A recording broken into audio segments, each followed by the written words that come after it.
It began with the Rig Veda.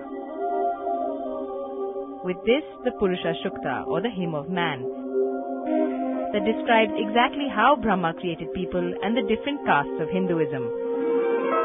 The Brahmins from the head, Kshatriyas from the shoulders, all the way down to Vaishyas from the thighs and Sudras from the feet.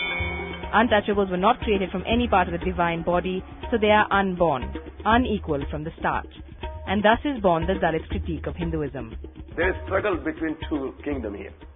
There is this hunger for equality and dignity in this country, and it's a basic human instinct.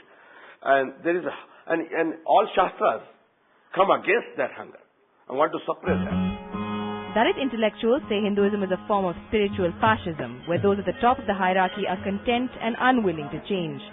Reform of Hinduism is essential, they say, but impossible, because if you take out the Vedas and all other references to caste, then what system are you left with? Which book you read as Hindu book, and whether that book has no references to caste at all. On an average, for about 1,500 people in India are moving into Christianity per day. Similarly, about 10 to 50 people, varying from per day, seem to be moving into Islam.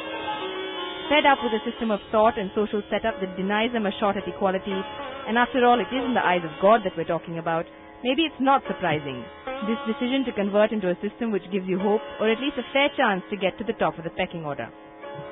Dalit critics also bring up the status of women in Hinduism and the discrimination they face.